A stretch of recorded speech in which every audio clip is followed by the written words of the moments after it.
My dad disowned my sister and he is dying. How do I convince her to let him go?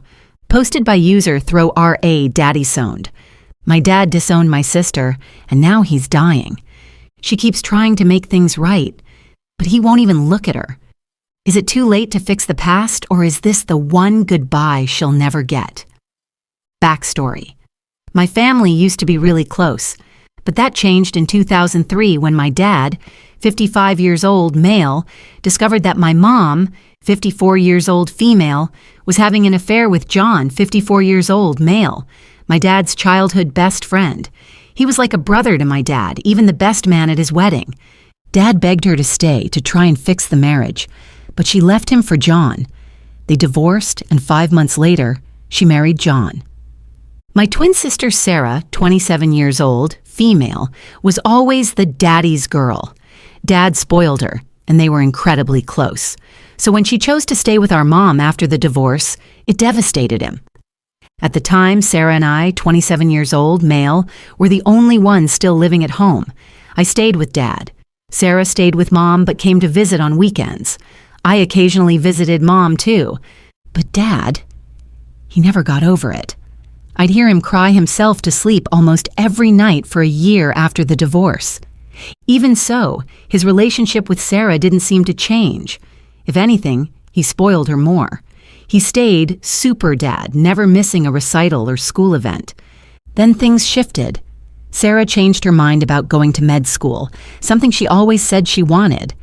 Dad is a surgeon, and she had always wanted to follow in his footsteps.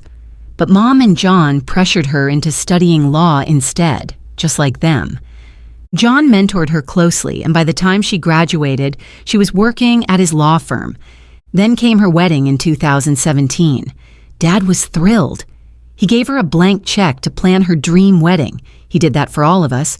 But this was different. She was his only daughter, and walking her down the aisle was something he always looked forward to. Then, one day before the wedding, she told him John would be walking her down the aisle with him. Dad's the most non-confrontational person I know. She probably thought he'd just smile and deal with it, but he didn't. They had a massive fight, first time I'd ever seen him truly angry, and in the end, he didn't go to the wedding. John walked her down the aisle alone. The fallout was enormous. After that, Dad and most of our family cut Sarah off. She tried reaching out several times, but he refused to speak to her.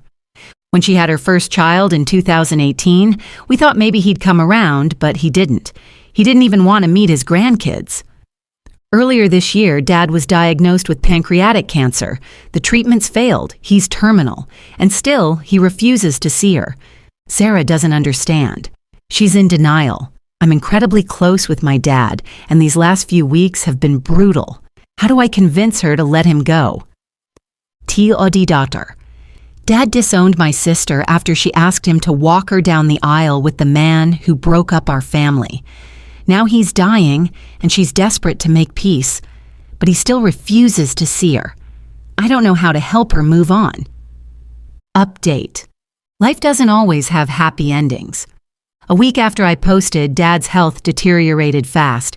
He passed away exactly 1 month ago. It was heartbreaking. He was in pain. He was tired. He deserved peace. He was lucid enough at the end to say goodbye to me and my older brothers. What he said to me, I'm keeping that private, but it meant everything. He kissed my daughters, 11 months and 2 years old, on their foreheads, told them to be good girls, and said he loved them, just like he did when I was a kid. They're too young to understand he's gone. They keep asking for Grandpa. And honestly, I don't get it either. I'm 27. I thought I had more time. Sarah never got to say goodbye. I tried talking to Dad about her, but he wouldn't budge. She spiraled as his condition worsened. She was in denial, and when he died, it hit her like a truck. His funeral was beautiful. So many people came and shared stories about him. Sarah saw him for the first time since the night before her wedding. She didn't even recognize him. He'd lost so much weight from the cancer. She sobbed the entire time. Then Mom and John tried to show up. My uncles kicked them out. Good freaking riddance. One commenter pointed out, Boo to OP's mom and John, showing up at the funeral for the man whose heart they broke. Another added a personal story. Weird thing, but this actually almost happened at my grandma's funeral.